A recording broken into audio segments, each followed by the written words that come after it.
자, 이제 하나님의 말씀을 함께 나누겠습니다. 오늘 말씀은 고린도전서 강의 74번째 시간, 질서와 말씀을 따르라 라는 말씀입니다. 이 말씀은 먼저 본문을 먼저 다시 한번 읽어보도록 할게요. 모든 성도가 교회에서 함과 같이, 그러니까 모든 성도는 교회에서 이렇게 행동하고 있다겠죠? 그죠? 모든 성도가 교회에서 함과 같이, 그러니까 모든 성도는 교회에서 행동하는 것이 지금 현재 있는데 여자는 교회에서 잠잠하라. 그러니까 여자들이 이미 교회에서 잠잠하고 있어요? 안 하고 있어요? 잠잠하고 있어요. 잠잠하고 있는데 그래도 교회에서 또 잠잠하라고 경계를 하고 있는 것입니다. 자, 보세요. 모든 성도 중에 여자가 들어있을까요? 안 들어있을까요? 들어있습니다. 당연히 들어있습니다. 모든 성도 중에 어린이는 들어있을까요? 안 들어있을까요? 들어있습니다. 모든 성도 중에 노인도 들어있고 모든 성도 중에 우리 모두가 다 포함되어 있다는 것입니다. 그런데 모든 성도는 교회에서 잠잠하고 있습니다. 그런데 다시 한번 강조하는데 여자는 교회에서 잠잠하라 라고 말합니다. 그들에게 말하는 것을 허락함이 없나니, 그리고 맨 끝에 보니까, 맨 끝에 37절에 보니까 이 글이 주의 명령인 줄 알라. 그러니까 여자는 교회에서 잠잠하라, 그들에게 말하는 것을 허락함이 없다라는 것이 주의 명령이라 이 말이에요. 그죠? 율법에 이른 것 같이 오직 복종할 것이요 만일 무엇을 배우려거든 집에서 자기 남편에게 물을지니 여자가 교회에서 말하는 것은 부끄러운 것이라. 자, 이렇게 얘기하고 있습니다. 지금 여기를 보니까 여성 인권이 대단히 많이 무시되고 있는 것처럼 사실은 보입니다. 그러나 오늘 설교 말씀을 들으면 그것이 아닌 것을 알게 될 것입니다. 하나님의 말씀이 너희로부터 난 것이냐 또는 너희에게만 임한 것이냐, 만일 누구든지 자기를 선지자나 혹은 신령한 자로 생각하거든 내가 너희에게 편지하는 이 글이 주의 명령인 줄 알라. 어떤 문제가 있었던 거냐면, 사실은요, 여자들이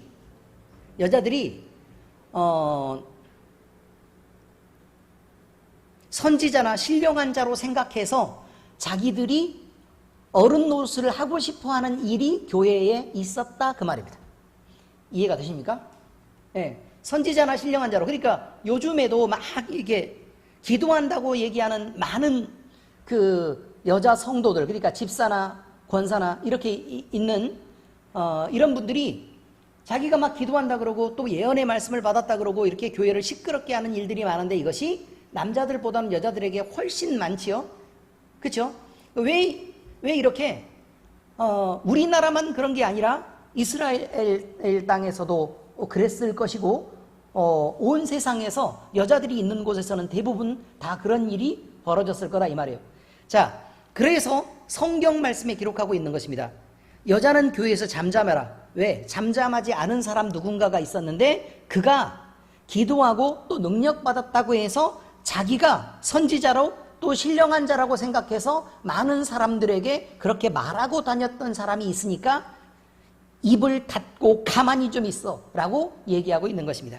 이것이 주의 명령인 줄 알아야 한다 이 말이죠. 그러니 입 닫고 가만히 있고 집에 가서 남편에게 물어봐 라고 얘기하는 것입니다. 만일 누구든지 알지 못하면 그는 알지 못한 자니라. 무슨 뜻이냐면요, 누구든지 이것이 주님의 명령인 것을 알지 못하면 도무지 복음에 대해서 알지 못하는 자니라 라고 설명하고 있는 것입니다. 자, 이 말씀은 여자들에게 주로 하시는 말씀인 것처럼 보이지만 실상은 모든 성도에게 주시는 하나님의 말씀입니다. 자, 그러니까 가만히 보면요, 만약에 우리 정의자 권사님이 엄청 많이 성경을 읽어서 읽다 보니까 궁금한 점이 엄청 많이 생겼어요. 물론 그렇지 않지만 만약에 그렇다라고 가정하면 그냥 그렇단 얘기예요. 아시겠죠? 궁금한 점이 엄청 많이 생겼어요. 그럼 엄청 많이 생기면 오늘 말씀에 따라서 보니까 누구한테 물어봐요? 조용히 교회에서 떠들 것이 아니라 집에 가서 물어봐야 되겠죠. 그죠? 그럼 집에 가면 누가 있어요? 김경수 장로님이 있죠. 그죠? 김경수 장로님이 있는데 물어보는 것마다 모르면 그러면 성경 말씀이 이게 적용이 안 되잖아요. 의미를 아시겠죠? 정명옥 집사님이 엄청 많이 궁금한 게 생겼어요. 성경을 읽다 보니까. 그죠? 그럼 집에 가서 누구한테 물어봐야 돼요? 구문의 집사님한테 물어봐야 되는 상황이잖아요. 이해가 됐어요? 그죠?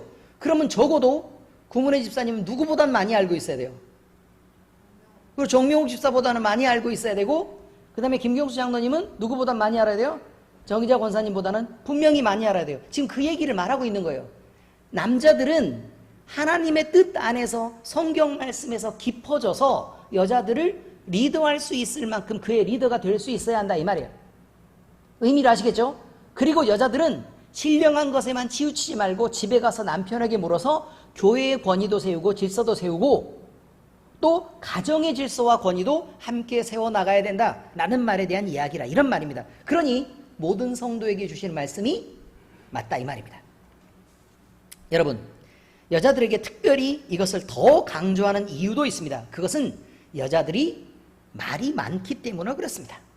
그래서 실수를 하고 그 결과로 교회의 덕을 흐리는 일이 고린도 교회에도 있었고 그 다음에 지금도 많기 때문에 그때 고린도 교회도 지적을 받고 그리고 주의 명령이라고 우리에게도 전달되는 것입니다. 우리는 본문 말씀을 통해서 말을 줄여야 할 필요를 꼭 깨닫기를 바랍니다. 그래서 때로 옳은 말이라도 반드시 옳은 말이에요. 남들은 다 틀렸어. 나만 옳은 생각을 하고 있다고요. 그래도 절제할 수 있어야 됩니다. 그리고 바른 말, 그것이 정이라도 조심스럽게 꺼낼 수 있는 지혜가 생기시기를 우리 주 예수 그리스도의 이름으로 부탁드립니다. 자, 성경 말씀을 해석하는 첫 번째입니다. 교회의 덕을 세우는 처음은 말을 아끼는 것으로부터 시작된다고 얘기합니다. 우리는 모두 말이 얼마나 중요한 것인지를 잘 알고 있습니다. 말이 가진 힘을 우리는 모두 알죠. 말은 사람에게 때로 힘을 주기도 하지만 때로 상처를 주기도 하고 때로 화와 참을 수 없는 분노를 일으키기도 하며 의미 없는 말은 어떤 사람의 의미 없는 말이 아니고 어떤 의미 있는 말, 이것은 그냥 내뱉은 말처럼 보이지만 어떤 사람의 인생에 향방을 결정하기도 하는 매우 중요한 순간에 그 말이 나타나기도 합니다. 우리 속담에 이런 말이 있죠. 말 한마디로 천냥빚을 갚는다. 들어보신 적이 있나요? 또 교회 다닌다고 생전 우리는 세상 얘기는 들은 적이 없어요. 뭐 이렇게 얘기하면 할 말 없고 뭐 그러신 분들이 뭐 성경 말씀이라도 열심히 읽어야 되는데 그죠? 자, 이것은요 세상 사람이라도 말이 가진 힘이 얼마만큼 크다 이것을 알고 있다는 것입니다. 그러므로 우리는 잊고 살지 말아야 합니다. 사랑하는 사람에게 있어서 따뜻한 말을 들을 때 그 말이 얼마나 큰 격려가 되는지, 그리고 사랑하는 사람에게 외면하는 말을 들었을 때는 얼마만큼 마음에 큰 상처가 되는지, 그리고 가볍게 던진 말이라도 인격이 얼마만큼 무시당하고 아파할 수 있는지, 그리고 나는 그저 걱정돼서 한 말이 어떤 사람에게는 너무너무 큰 위로가 돼서 다시 소생할 수 있는 힘을 받게 되기도 하는지 우리는 그것을 알아야 합니다. 생각 없이 던진 가벼운 말들이 가슴 찢어지는 고통을 겪게 하기도 하고 또 무의미한 놈으로 툭 던지는 말에 상처를 입고 그리고 그 사람은 평생 미워하는 사람이 되기도 하고 죽고 사는 일이 생길 수도 있다는 것을 우리는 반드시 기억하고 주의해야 한다는 것입니다. 우리는 하나님의 말씀인 성경이 이 일을 매우 무겁게 다루고 있다는 것을 알아야 합니다. 지혜의 잠언은 이렇게 말합니다. 잠언 10장 19절, 말이 많으면 허물을 면하기 어려우나 그 입술을 제어하는 자는 지혜가 있느니라, 이렇게 말합니다. 자, 여러분, 이 말을 다시 말하면 이렇습니다. 허물은 말이 많은 데서 생기는 게 많다는 것입니다. 그렇죠? 그러므로 말을 줄여야 하는데 우리는 말을 줄이지 않는다는 것이죠. 그리고 입술을 제어하는 자가 지혜가 있느니라, 다시 말하면 지혜 있는 자는 입술을 제어할 수밖에 없다 이 말이에요. 지혜가 뭐죠? 하나님을 아는 것과 거기에서 깊어져 가는 것이라고 제가 저번 주 설교 말씀에 그렇게 말씀드렸습니다. 기억하시나요? 설마 기억하신다고요? 네, 그렇습니다. 하나님을 알고 하나님을 인정하는 사람은 늘 주의할 수밖에 없습니다. 왜냐하면 하나님이 늘 보고 계시고 듣고 계시기 때문에 그렇습니다. 그러니 하나님을 인정하는 사람은 늘 그 입술을 제어하고 그의 행동을 절제하는 것이 맞다 이 말입니다. 자, 말을 아끼지 않으면 여러분 우리는 언제나 실수하기 쉽습니다. 아멘? 그렇습니다. 실수는 순간입니다. 그러나 다른 사람에게 입혔던 그 상처는 오랫동안 남아서 마음을 괴롭히고 또 마음에 괴로움이 있는 사람은 좋은 관계를 가질 수 없습니다. 그래서 관계를 망칩니다. 결국 교회에서 여러 가지 분열을 낳게 되는 것입니다. 그러므로 우리는 말을 할 때 생각 없이 즉흥적으로 내뱉는 습관을 고치고 내 생각이라고 툭 그냥 던지는 일을 멈춰야 합니다. 말의 의미와 미칠 영향 등을 고려해서 우리는 늘 주의 깊게 말할 수 있어야 합니다. 생각 없이 튀어나가는 말이 있으면 안 됩니다. 때에 맞는 말은 서로에게 기쁨을 주고 아름다운 열매로 나타나기 때문에 그렇습니다. 잠언 15장 23절에 이야기합니다. 사람은 그 입의 대답으로 말미암아 기쁨을 얻나니 때에 맞는 말이 얼마나 아름다운고 라고 얘기합니다. 교회의 덕을 세우는 처음은 이기적인 마음을 접고, 다시 말하면 내 중심에서 그냥 내가 하고 싶은 말을 마음대로 하는 그런 것들을 접고 다른 이들의 유익을 생각하며 말을 아끼는 것으로부터 시작된다는 것을 유념하시기 바랍니다. 그렇다고 남의 눈치를 보고 얘기하는 게 아니라 다른 사람의 마음과 감정을 배려하는 것이 옳다고 얘기하는 것입니다. 자, 두 번째 이야기입니다. 강단에서 선포되는 하나님의 말씀은 의문이 아닌 복종을 요구합니다. 하나님은 죄로 인해 타락한 인간이 스스로 하나님을 찾을 수 없기 때문에, 죄인은 하나님을 알 수 없기 때문에 자신을 계시하는 방법으로 이 세상에서 하나님을 나타내시기를 기뻐하셨습니다. 다시 말하면 하나님이 자기 자신을 우리에게 드러내셨기 때문에 우리가 하나님을 안다는 것이지, 우리 스스로 하나님을 알 수 있는 사람은 어느 누구도 없다는 것입니다. 그리고 하나님을 그렇게 알아가게 하시는 방식을 택하셨습니다. 우리가 스스로 하나님을 알 수 있는 그런 실력이 없다는 것을 우리는 인정할 수 있어야 합니다. 그것이 우리의 부족함을 인정하는 것입니다. 자, 이것은요, 스스로 낮추는 겸손이 아닙니다. 여러분, 아니 대단한 지혜가 있었을 때 자기를 낮추는 게 겸손이지, 알지 못하는 것을 알지 못한다고 인정하는 것을 겸손이라고 말하지 않습니다. 이것은 오히려 우리 자신을 파악하고 우리의 입장이나 아니면 우리의 실력을 바로 아는 지혜입니다. 인간은 하나님을 알 만한 실력이 없습니다. 모든 인간은 생각이 치우쳐서 이미 편협하게 되었고, 편협하지 않은 사람은 단 한 명도 존재하지 않습니다. 나는 꼭 옳은 것 같지만 그러나 내가 옳기 때문에 다른 사람과 의견이 맞지 않은 것입니다. 그래서 남에게 상처를 주고 남에게 내 의견과 내 주장, 그 다음에 내가 생각하는 것들을 말해서 자꾸 푸시하는 것으로 다른 사람을 힘들게 하는 것입니다. 내가 다른 사람에게 요구하는 것이 많을수록 다른 사람을 더 많이 힘들게 한다는 것을 우리 잊지 말아야 합니다. 중요한 것입니다. 우리는 하나님을 알만한 지식을 우리에게 전해준다고 해도 우리는 그것을 이해할 능력도 인식할 실력도 없습니다. 단지 그 치우침에 따라 사람 스스로 생각하는데 각 사람이 입장에 맞춰 하나님은 이렇구나, 또 하나님은 우리에게 이렇게 요구하시는구나 라고 그렇게 생각하는 것뿐입니다. 그런데 그러면 하나님이 가르치셨으니까 우리는 동일한 생각을 갖고 있어야 되잖아요. 그런데 그렇지 않단 말입니다. 사람의 왜곡은 하나님마저도 비틀어서 생각하게 하는 그런 지경에 이르게 했습니다. 그래서 모든 사람은 하나님을 이해하는 것마저 같은 생각으로 이해하고 있는 것이 아니라는 것입니다. 그러나 하나님의 말씀은 진리이며 바르며 지혜롭고 무오하며 영원히 변하지 않습니다. 단지 이해하는 것에 차이가 있는 것은 우리의 왜곡과 실력 없음 때문에 그렇습니다. 자, 이렇게 진리며 바르고 지혜롭고 오류가 없고 영원히 변하지 않는 이런 하나님의 말씀은 우리의 생각과는 분명히 차이가 있을 수밖에 없습니다. 다시 말하면 인간의 시각으로 볼 때, 또 인간의 감각으로 느낄 때 하나님의 말씀은 자신들의 생각과 늘 차이가 있을 수밖에 없다는 것입니다. 그리고 때로 하나님의 말씀이 틀린 것으로 보일 수도 있고, 또 그것이 잘못된 것이다 라고 느껴져서 우리 마음속에 여러 가지 번뇌나 괴로움이 우리 마음에 찾아오기도 한다는 것입니다. 자, 여러분, 그렇다고 해서 하나님의 말씀이 실제로 잘못되거나 아니면 여러 가지 부족함이 있다는 그런 의미는 아닙니다.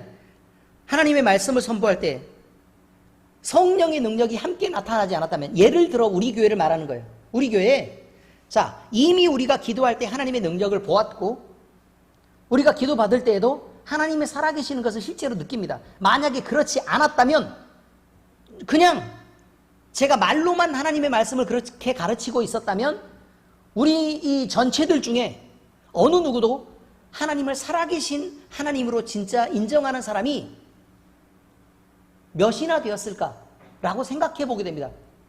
여러분은 하나님을 왜곡하지 않을 자신이 있습니까? 그렇지 않다는 것이죠. 자, 여러분, 우리는 하나님의 말씀을 능력으로 만나지 않았다면 결국 트집 잡고 틀린 것이라고 우길 수도 있고, 나 자신을 내세우면서 아유, 내가 경험을 보니까 이것이 옳아 라고 주장했을 것입니다. 이렇게 진리는 세상, 왜곡된 세상에서 볼 때는 핍박을 받을 수밖에 없습니다. 우리는 무엇이 진리인 줄도 모르면서 어디서 들었는지 정확히 기억할 수도 없는 여러 가지 잡다한 지식들을 막 갖고 와서 빚어냅니다. 그리고 자기 자신의 지식의 세상을 만들어내고 자신이 아는 얄팍한 지식을 내세우며 강조하고 성경이 틀린 것이라고 말하고, 그리고 여러분 각자의 관계 속에서도 내가 옳고 너는 잘못됐어라고 계속해서 몰아세우게 되는 일이 벌어지게 된다는 것입니다. 심지어 강단에서 선포되는 하나님의 말씀마저도 우리에게는 옳은 것으로 인정받을 수 없다는 것입니다. 그런데요, 강단에서 선포되는 하나님의 계시의 말씀은 여러분의 동의를 구하기 위해서 선포되는 게 아닙니다. 그리고 이해를 요구하는 것도 아닙니다. 동의가 없어도 그것을 절대 진리로 인정하고 믿어야만 하는 것입니다. 그리고 이해되지 않아도 아멘으로 화답하고 여러분은 따라야 되는 것입니다. 하나님의 말씀은 늘 절대 복종을 요구합니다. 말씀을 듣는 처음에는 의문과 불신으로 시작되게 되었을지라도 그것을 인정하고 믿으면 결국 우리에게 유익을 주는 선한 결과를 이루는 것을 우리는 인정하고, 하나님도 우리에게 좋으신 하나님인 것을 알고 믿고 복종해야 된다는 것입니다. 창세기 49장 10절에 이렇게 말합니다. 유다에게 축복하는 말씀입니다. 규가 유다를 떠나지 아니하며 통치자의 지팡이가 그 발 사이에서 떠나지 아니하기를 실로가 오시기까지 이르리니 그에게 모든 백성이 복종하리로다. 예수님에 대한 말씀입니다. 예수님에 대한 말씀인데, 예수님이라면 무조건 복종해야 된다는 것이지 예수님에게 따져서 알거나 아니면 자기 자신을 이해시키고 설득시키라고 하나님의 복음을 그렇게 말하는 것이 아니란 말입니다. 말씀을 마음에 새기고 그것을 지키며 하나님이 지시한 선한 길을 따라서 걸어가야 합니다. 이것이 복인 것도 알아야 되고, 또 이럴 수 있다는 것이 은혜 자체라는 것을 우리는 잊지 말아야 합니다. 우리 스스로 할 수 있는 일이 아니라 우리를 할 수 있게 도우시는 하나님이 계셨다는 것입니다. 자, 잠언 5장 7절에서 14절까지의 말씀이 있습니다. 그런즉 아들들아, 나에게 들으며 내 입의 말을 버리지 말고 내 길을 그에게서 멀리하라. 그의 집 문에도 가까이 가지 말라. 두렵건대 내 존영이 남에게 잃어버리게 되며 내 수완이 잔인한 자에게 빼앗기게 될까 하노라. 두렵건대 타인이 내 재물로 충족하게 되며 내 수고한 것이 외인의 집에 있게 될까 하노라.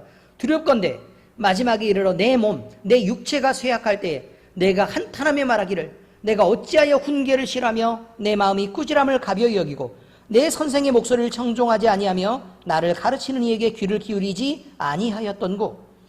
많은 무리들이 모인 중에서 큰 악에 빠지게 되었노라 하게 될까 염려하노라. 여러분, 무슨 뜻이냐면요, 하나님의 말씀을 거스르고 하나님의 말씀에 부딪히게 마음을 쓰고 행동하는 사람들의 무리와 같이 하지 말라는 것입니다.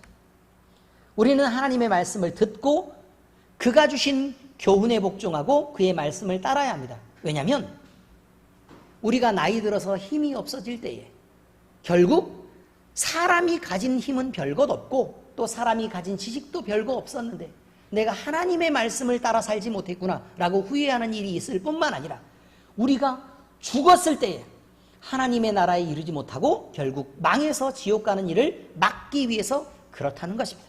이해가 되십니까?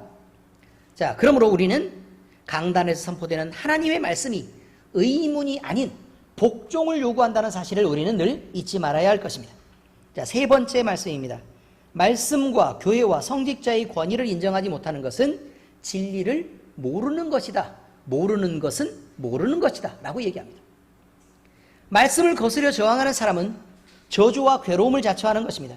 하나님의 말씀은 반드시 이루어질 것이므로 그 자체로서 실제이며 그래서 진리라는 것입니다. 자, 하나님의 말씀이 선포됐습니다. 하나님 말씀 선포됐습니다. 그러면 그 말씀은 이루어집니까? 안 이루어집니까? 반드시 이루어집니다. 그러니 말씀이, 하나님의 말씀이 선포된 것 그 자체는 이미 이루어진 것을 보는 것과 같다는 것입니다. 그래서 말씀은 실체라라고 얘기합니다. 그러니 요한복음 1장 1절에서 처음 시작할 때 바로 이 말부터 하죠. 태초에 말씀이 계시니라. 이 말씀이 하나님과 함께 계셨으니 이 말씀은 곧 하나님이시니라. 뭐라고 지금 얘기하고 있어요? 태초에 말씀이 계셨대요. 근데 말씀이 계셨는데 그 말씀은 곧 뭐라고 얘기해요? 하나님이시라고 얘기합니다. 자, 무슨 뜻이냐면 하나님이 말씀을 주시면 그 말씀이 하나님이 100% 보장하는 하나님의 뜻과 의지로 이루어지는 것이라는 것입니다. 그러므로 이 말씀은 하나님이시라는 것입니다. 물론 뒤에 이어지는 말씀으로 누가 나오는 거냐면 예수 그리스도에 대한 말씀이 나옵니다. 예수 그리스도. 그러면 예수 그리스도를 우리에게 보내주시기로 약속하셨을 때 이미 예수 그리스도는 와 있는 것과 동일한 것이라 이 말입니다. 왜요? 절대로 변할 리가 없으니까. 자, 그러면 여러분 이렇게 설명하십시다. 우리에게 주의 말씀을 따르고 주의 길을 따라서 행동하면 우리에게 하나님은 복 주시고 또 하나님이 우리의 의지가 되실 것이다 라고 얘기하는 그 말씀이 성경에 있어요, 없어요? 있죠. 그러면 하나님의 말씀을 따르는 자들이 받는 복은 이미 정해져 있다는 뜻입니다. 그것이 번복돼서 하나님의 말씀을 따르고 그를 내 복을 삼고 있는데도 우리에게 축복이 없는 경우는 아예 존재하지 않는다는 것입니다. 그렇죠? 주 예수를 믿으라. 그리하면 너와 내 집이 구원을 얻으리라 라는 말씀을 이미 줬죠. 얻으리라 라는 말씀은 미래에 이루어진다는 것입니다. 얻을 것이다 이 말이니까 미래에 이루어집니다. 그런데 문제는 이 말씀이 선포되었을 때는 이미 이 말씀 자체가 뭐하고 같다고요? 완성형이라 이 말이에요. 미래에 이미 완성될 것이기 때문에 예수님만 믿으면 구원을 얻는 것이 100% 확실하다 이 말입니다. 그것 자체라 그 말입니다. 의미를 아시겠습니까? 하나님이 너를 사랑하신다 라는 말씀이 있습니다. 하나님은 사랑이시라. 아시겠습니까? 자, 그러면 하나님은 예수 그리스도를 보내시기까지 우리를 사랑하신다라고 얘기할 때는 이미 그 사랑이 우리에게 있는 것입니다. 뿐만 아닙니다. 성령 충만을 받으라라고 얘기합니다. 받으라는 말이 무슨 말이죠? 주지 않고 뒤로 감추면서 받으라입니까? 아니죠. 자, 이거 받아라고 얘기할 때 우리는 어떻게 하죠? 내밀면서 받으라고 얘기하는 것입니다. 아시겠습니까? 내밀면서 받으라고 얘기하는 것입니다. 그럼 우리는 뭐 하면 돼요? 받으면 돼요. 이해가 됐죠? 우리의 손을 내밀어서 받으면 돼요.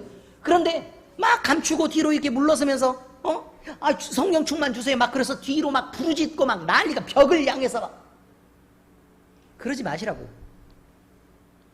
그냥 그저 예수님을 향해서 주세요라고 받으면 돼요. 그런데 우리가 이상한 방향을 향해 서 있고 주님을 향해서 손을 내밀지 않는다는 사실을 우리는 모르고 있다는 것입니다. 성령 충만이 우리에게 임하지 않아요. 부르짖지 않아서입니까? 아니에요. 주님을 향해 있지 않고 그를 향해 손을 내밀지 않기 때문에 그래요. 간단한 것입니다. 말씀을 잘 이해하면 이렇게 우리는 하나님을 잘 이해할 수 있게 되는 것이라 이 말이에요. 자, 여러분. 그래서 성경은 얘기합니다. 하나님의 약속을 받은 것은 이미 받은 것과 동일한 것이다. 이미 이루어진 것과 동일한 것이다 라고 말합니다. 우리가 기도하며 받은 응답이 있습니다. 그것 역시 하나님이 주신 것이라면 이미 이루어진 실체와 동일한 것입니다. 자, 그런데 어떤 사람이요? 이렇게 말합니다. 기도를 했대요. 그리고 응답을 받았대요. 그런데 그 일이 이루어지기도 하고 이루어지지 않기도 한다. 있을 수 있는 일입니까? 그렇지 않습니다. 잘못된 것입니다. 성경대로가 아닙니다. 그러면 이 사람은 기도할 때 받은 응답이 잘 들으셔야 돼요. 기도할 때 받은 응답이라는 것이 이 사람에게는 내 생각으로 이건 이거일 거야 라고 얘기하는 그런 응답과 그 다음에 하나님이 주신 응답이 섞여 있는 것입니다. 자, 그러면 내가 기도할 때 받은 응답이 서로 섞여 있으면 이것은 응답이라고 얘기하면 될까요? 안 될까요? 안 되는 것입니다. 뭐하고 똑같은 거냐면요. 국산 쌀이 있는데 중국산하고 섞어가지고 팔아요. 그리고 국산이라고 표기하는 것과 같습니다. 그럼 우리가 생각할 때는 파는 사람 입장에서 생각할 때는 아니 국산이 대부분인데 중국산 조금 섞였다고 이게 중국산이야? 국산쌀 여기 많이 있다니까? 라고 얘기하면 돼요, 안 돼요? 된다고요, 안 된다고요? 안 되죠. 안 되죠. 그럼 국산이 아니죠. 의미를 아시겠습니까? 하나님의 응답도 마찬가지입니다. 100번의 응답 중에 99번이 하나님의 뜻대로 이루어지고 단 한 번 그 응답이 사람의 생각과 섞여 있는 거라면 그것은 하나님의 응답이 아닙니다. 정신 차려야 합니다. 그래서 사도 바울이 성경 말씀에서 그 얘기를 하고 있는 것입니다. 거룩하고 경건해서 선지자인 척하고 신령한 자라고 생각하는 여자들이 있었다는 거예요. 이해가 되시죠, 이제? 그럼 그들이 스스로 신령한 자라고 여기고 남들도 그렇다고 대부분 인정하는 그런 사람이었겠죠. 문제는 왜 사도 바울이 입을 닫으라고 얘기했겠습니까? 이 사람들이 100% 하나님의 뜻을 말하고 있지 않기 때문에 그렇습니다. 여자 사사가 없었던 것도 아니고 드보라, 여자 선지자가 없었던 것도 아닙니다. 그런데 여러분, 사도 바울이 이렇게 얘기하는 것은요, 이들이 하나님과 세상을 섞어 썼기 때문에 그렇습니다. 엄청 중요합니다. 지금 여기서 선지자라고 얘기하는 이 세상에 아주 많은 사람들은 이렇게 섞어 쓰고 있다는 사실을 우리는 잊지 말아야 합니다.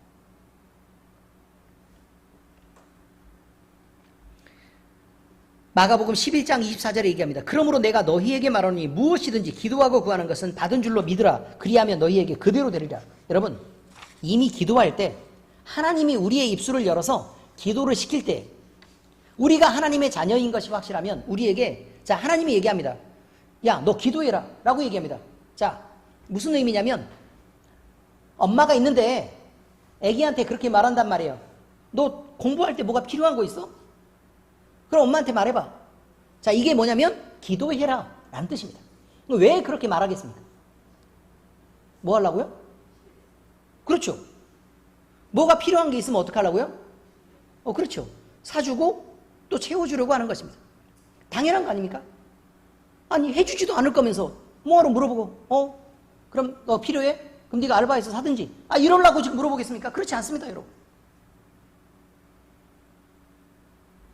하나님이 우리에게 너 힘드냐? 기도해라 라고 얘기하는 것은 그 힘든 부분들을 하나님이 해결해 주시려고 하는 것입니다. 너 외롭냐? 그럼 기도해라. 하나님이 그 외로움에서 하나님이 벗어나게 해주시려고 하는 것입니다. 너 지금 고통당하고 있니? 기도해라. 너 지금 몸이 아프냐? 기도해라. 기도 외에는 이런 이유가 나갈 수가 없으니까. 기도해라. 너희는 내게 부르짖으라. 내가 응답하겠고 네가 알지 못하는 크고 비밀한 일을 너에게 보이리라 라고 얘기하는 이 모든 말씀들은 모두 다 하나님이 우리의 기도를 들으시겠다는 것입니다. 그러면 하나님이 그렇게 요구하였을 때는 그 기도를 하나님이 그 기도의 내용을 해결해 주시겠다는 뜻으로 우리는 받아들여야 된다 그 말이에요. 그러니까 예수님이 얘기하죠. 무엇이든지 기도해라. 그리고 믿고 구하는 것은 받은 줄로 이미 믿으라. 왜? 이미 끝난 일이라 이 말이에요. 기도하는 순간 끝났어요. 그런데 여러분 이렇게 얘기합니다. 기도를 합니다. 근데 내 마음에 기도를 했는데 하나님이 계신다고 생각을 안 하는 거예요. 그냥 막 기도를 한 거예요. 하나님에게 드리는 기도가 아니라 그저 내가 잘 믿어지지도 않는 하나님을 생각하는 거죠. 그러면 만약에 오늘 기도를 했어요. 그렇죠? 그러면 그 기도를 다시 가지고 올 필요가 있을까요? 없을까요? 하나님이 살아계시면 또 하나님을 분명히 우리가 믿고 있다면 한 번 기도한 기도를 반복할 필요가 있을까요? 없을까요? 없죠. 왜요? 이미 끝난 일이라니까요. 이미 끝난 일이라고요. 만약에 하나님을 믿지 못하고 또 하나님의 존재에 대한 신뢰가 내가 부족하다 이 말이에요. 믿음이 안 가. 또 하나님이 살아계신 하나님인가를 내가 못 믿겠어요. 그렇죠? 그러면 두 가지입니다. 기도를 안 하거나 아니면 믿는 척 해야 되니까 기도를 하는데 또 하고 또 하고 또 하고 또 하고를 반복하는 것입니다. 하나님을 조르는 게 아닙니다, 여러분. 믿지 못하는 것입니다. 이것을 꼭 받아내기 때문에 오늘 이야기하고 내일도 또 얘기하고 모레도 또 얘기하고 그렇게 하고 있는 게 아니라는 얘기죠. 자, 다시 말씀드리죠. 하나님이 우리에게 기도하라고 얘기합니다. 기도하라고 얘기할 때는 자, 엄마가 똑같이요. 엄마가 너 공부할 때 뭐가 필요해? 필요한 거 있으면 엄마한테 얘기해봐. 또는 아빠한테 얘기해봐. 라고 얘기하는 것과 똑같다 이 말이죠. 기도해라 라는 말이 그런 말이죠. 자, 그러면 어떻게 하면 된다고요? 나 지금 학용품이 다 떨어져가지고 그런데 필기도구가 다 떨어져서 그런데 나 샤프심도 좀 사야 되고 볼펜도 몇 개 사야 되는데 라고 얘기를 하면 엄마가 어떻게 해줘? 당장 지갑을 열고 돈을 주거나 아니면 너 바쁘니까 그럼 엄마가 사다 놓을게 라고 얘기하거나 둘 중에 하나죠. 이해가 되십니까? 그렇죠? 그런데 엄마를 따라다니면서 엄마 샤프심 볼펜, 또 따라다니면서 엄마 샤프심 볼펜, 또 따라다니면서 엄마 샤프심 볼펜을 계속 얘기하면 여러분 그게 맞는 얘기냐 이 말이죠. 우리의 기도가 지금 그렇게 되고 있지는 않냐라는 것입니다. 하나님을 믿지 못하는 위치에서, 하나님을 인정하지 못하는 위치에서 그렇게 우리는 끊임없이 하나님을 괴롭히고 있는 것은 아니냐라는 것을 우리는 생각해 보아야 된다는 것입니다. 여러분, 하나님의 말씀은 하나님이시랍니다. 그리고 하나님이 이루실 사역과도 동일한 것입니다. 우리는 하나님이 우리에게 맡기신 일을 이루기 전에는 죽을 수도 없습니다. 그래서 윤태호 목사님이 얘기하시더라고요. 암에 걸려 있죠. 윤태호 목사님이 수술 받으러 들어가면서 그렇게 눈물이 났대요. 근데 이제 암이 뭐 여기까지 지금 임파선을 거쳐가지고 지금 여기까지 지금 올라가 있는 상태니까요. 이거 수술 받아도 이게 대단히 위험한 거 아닙니까? 죽을 가능성이 대부분이었다고 얘기하더라고요. 80% 이상. 그런데 여러분, 눈물을 흘렸는데 내가 가만히 듣고 있었어요. 그렇게 눈물이 나더라고요 라고 말씀하시면서 그 다음에 뭐라고 얘기했냐면 내가 청년의 때는 그렇게 험하게 살고 사람들 때리고 다니고 사람들을 괴롭히고 그러면서 그렇게 살면서 내가 나쁜 짓만 하면서 그렇게 살아왔었다. 그래서 교도소 다니는 애들도 이해하고 소년원 가 있는 애들도 내가 누구보다도 더 깊게 이해하는데 내가 그들을 향해서 내가 목회를 좀 해야겠다라고 생각해서 목사가 된 이후에도 나는 그 일을 못했다는 거예요. 왜냐하면 자기 자신이 목사인 걸 뻔히 알면서도 당장 시도하기가 용기가 안 났다는 거예요. 그런데 덜컥 암에 걸리고 나서 죽으니까 죽을 위기에 처하니까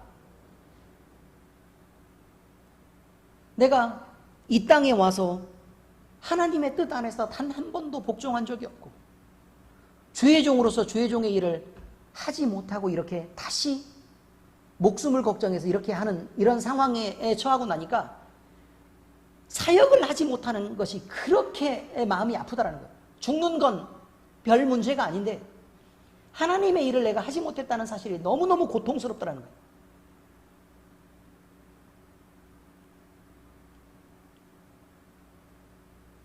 그리고 나서 자기는 안 죽을 줄 알게 됐대요. 왜요?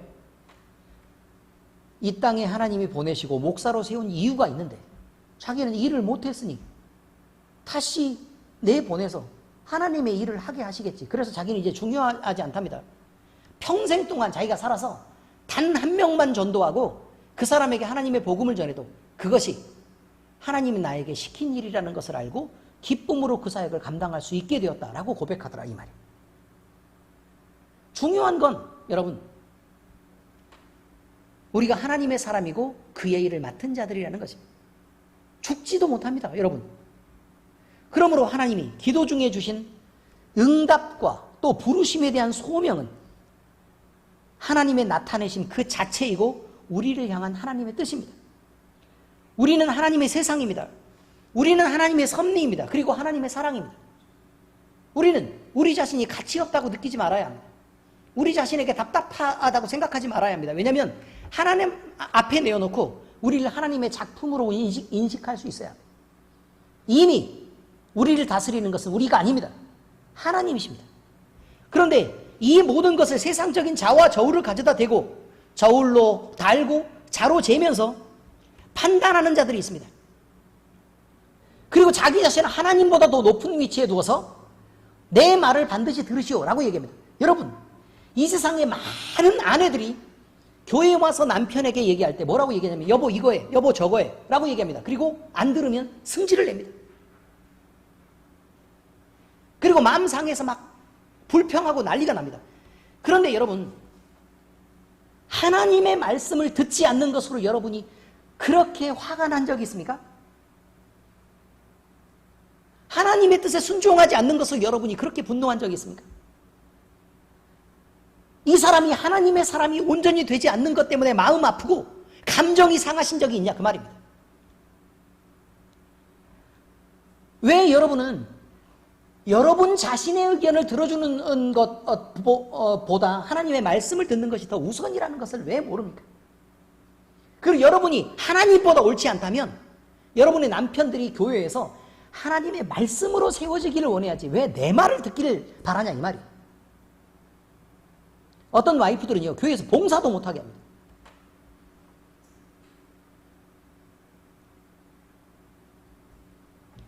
그런 얘기가 있어요. 어떤 권사님이요 자기 남편이 교회도 잘 안 나오고 좀 문제가 이렇게 심각한 거예요. 아마 이 얘기를 제가 한 적이 있을 거예요. 언젠가 심각한 상태에 있었습니다.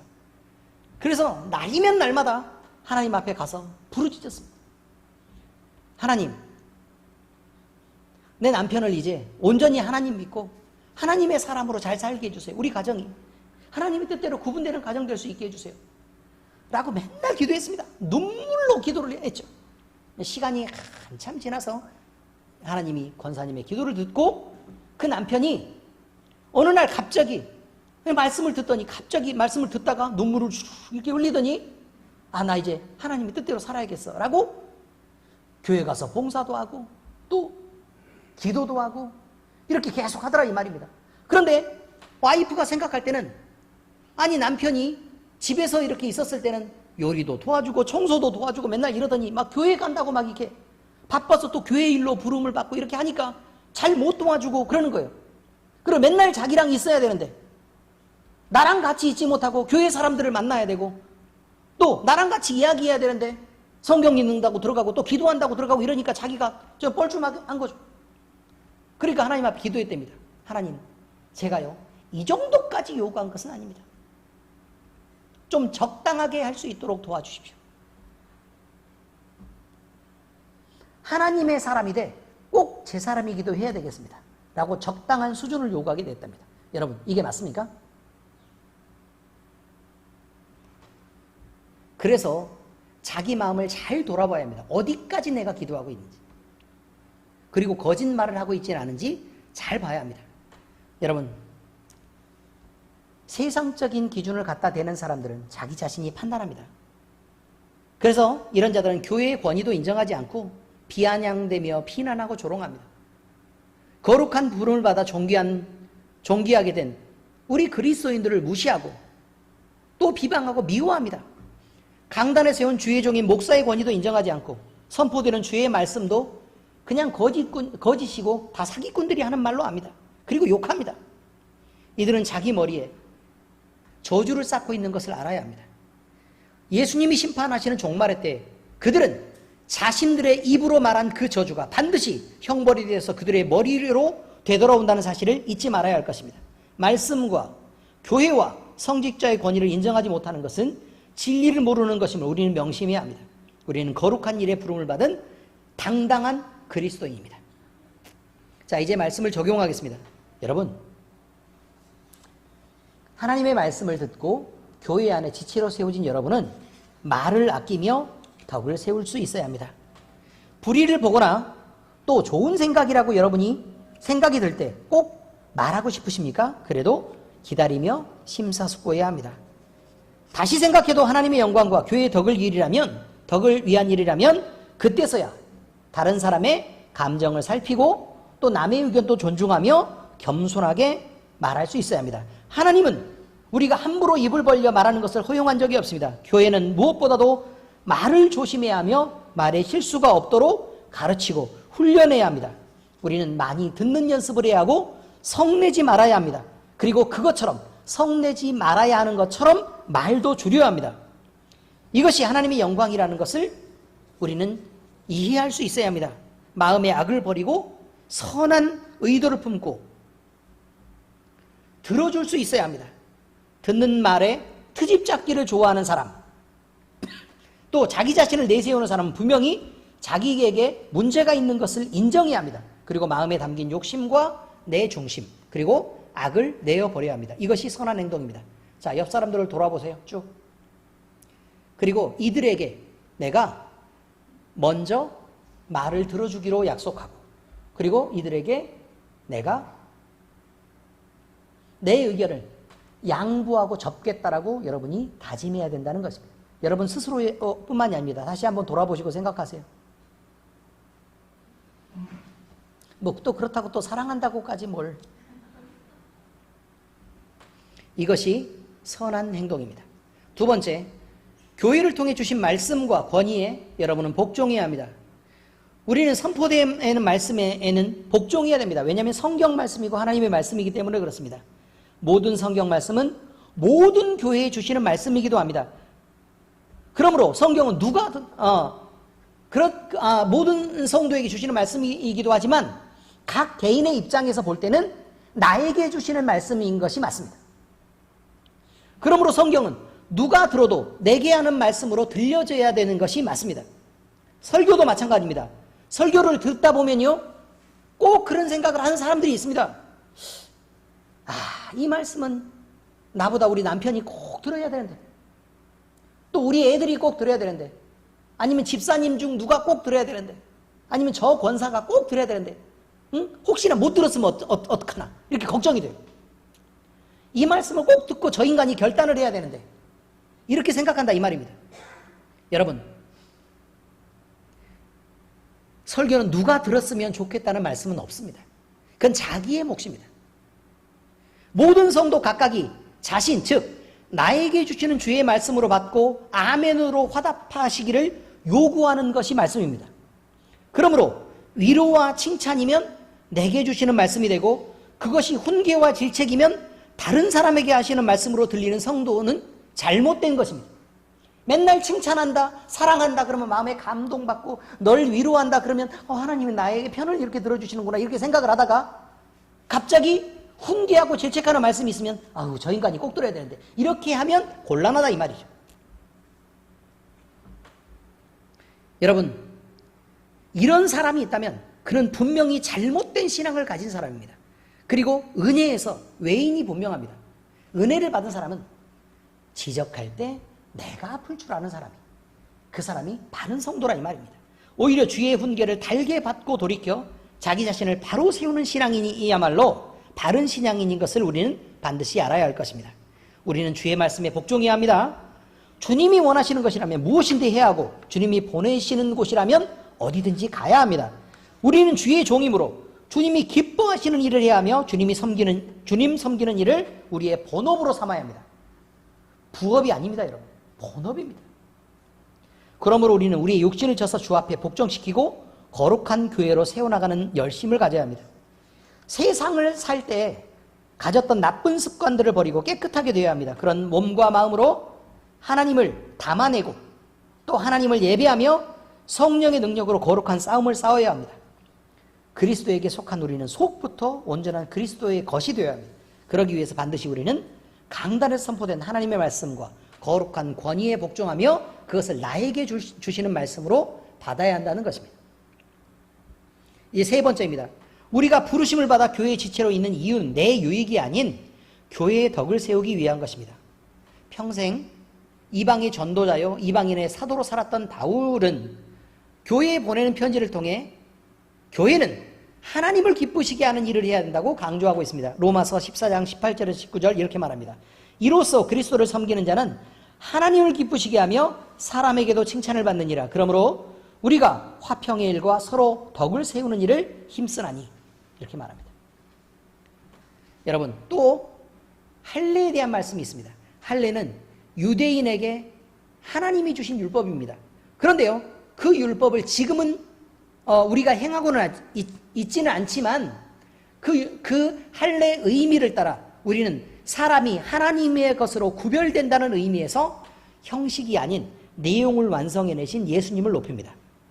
사도 바울은요, 예수님이 하나님을 기쁘시게 하려고 우리를 하나님이 곧 되게 했다고 말합니다. 자, 다시 얘기하면 이거 어렵죠? 하나님을 기쁘시게 하는 일이 예수님의 입장에서 생각해 보니까 우리를 구원해서 하나님의 것 되게 하는 것, 이것을 하나님이 기쁘시는 일이니까 예수님이 자기의 온 희생을 다 통틀어서 우리를 하나님의 것 되게 했다, 이 말입니다. 이해되십니까? 그렇습니다. 그러므로 사도 바울도 예수님께 은혜를 받았기 때문에 어떻게 했냐면 이방인 전도 사역을 하게 됐다, 이 말이에요. 그래서 하나님이 기뻐하시는 일이 영혼 구원 사역이니까 사도 바울도 온 이방 땅을 돌아다니며 맞고 못 먹고 굶주리고 추위에 떨고 옥에 갇히고 배고프고 이렇게 하면서도 하나님 기쁘시게 하는 그 일을 따라 많은 사람을 전도하고 많은 교회를 세우는 일을 사도 바울이 하게 됐다, 이 말입니다. 누구를 닮은 거라고 이것이요? 예수님을 닮았어요. 왜요? 예수님이 내게 은혜를 주셨고 예수님이 나를 위해서 사랑하시고 희생하셨으니까요. 자, 그러면 우리도 어떻게 구분되어야 될 것이냐? 우리 예수님을 닮아서 하나님 기쁘시게 하는 일을 위해 우리 주변에 있는 많은 사람들의 영혼이 구원될 수 있도록, 다시 말해서 하나님의 것으로 드려질 수 있도록 우리가 그 일을 해야 한다. 다시 말해서 전도를 쉬지 말아야 한다라고 말합니다. 여러분, 우리의 몸은 하나님을 품고 있습니다. 우리는 하나님을 예배합니다. 우리는 하나님이 즐거워하시는 하나님의 전입니다. 자, 이렇게 우리가 하나님을 모신 성전이라면, 또 하나님을 알고 하나님을 섬기는 주의 종이라면 우리의 자신을 거룩하고 정결한 성전이 되도록 힘써야 하고, 또 우리는 하나님을 모심으로 하나님의 영광되고 하나님이 기뻐하시는 일을 할 수 있도록 애를 써야 합니다. 이것이 중요합니다. 고린도서 6장 19절에서 20절에 이렇게 말합니다. 너희 몸은 너희가 하나님께로부터 받은 바 너희 가운데 계신 성령의 전인 줄을 알지 못하느냐. 너희는 너희 자신의 것이 아니라 값으로 산 것이 되었으니 그런즉 너희 몸으로 하나님께 영광을 돌리라. 여러분, 주님이 기뻐하시는 일을 위해 교회에 화평을 주고 또 하나님께 충성하는 마음으로 모든 영혼들을 구원하는 사역에 열심을 내시기를 바랍니다. 이렇게 우리가 부르심을 받아 교회의 지체로 서 있는 이유는 내 유익이 아닌 성전이며 예수님이 머리 대신 교회의 덕을 세우기 위한 것이라는 것을 우리는 늘 잊지 말아야 할 것입니다. 기도하겠습니다. 하나님 아버지, 감사합니다. 우리에게 은혜의 말씀을 듣게 하시니 감사합니다. 교회의 덕을 세우는 일은 우리의 말을 함부로 하지 않고 그것을 절제하고 아끼는 것으로부터 시작된다는 것을 우리는 알게 되었습니다. 우리 모두 말을 절제하고 다른 사람에게 상처 주는 말, 덕이 되지 않는 일들을 하지 않게 하시옵소서. 강단에서 선포되는 하나님의 말씀이 있을 때 우리는 그것을 때로 의문이 들고 때로 사실로 인정되지 않는 것일지라도 우리가 믿음이 요구되고 또 복종이 요구된다는 것을 우리는 알게 되었습니다. 우리 하나님, 우리에게 믿음을 주시옵소서. 믿게 하시고 또 하나님을 알아가게 하시옵소서. 말씀과 교회의 성직자의 권위를 인정하게 하시고 또 우리를 진리를 따라 우리를 세워주시며 우리가 하나님의 뜻 안에서 하나님의 뜻을 이뤄나가는 주의 성전 되게 하시옵소서. 하나님, 교회에 주신 말씀 그리고 지금 선포되는 말씀과 권위에 우리를 온전하게 복종하게 하시고 우리가 하나님께 믿음의 자녀로 부르심을 받았을 때에는 거룩한 교회의 지체로서 주 앞에 영광 돌리는 삶을 살게 하시려는 것과 또 하나님의 기쁘신 뜻을 따라 우리가 열심을 내고 움직여야 된다는 것을 우리가 인정하게 하시고 늘 교회의 덕을 세우고 하나님의 영광을 위해 우리의 삶을 구분하게 하시옵소서. 우리를 사랑하시고 믿음 가운데 영생의 소망을 주신 우리 주님 예수 그리스도의 이름으로 기도드립니다. 아멘.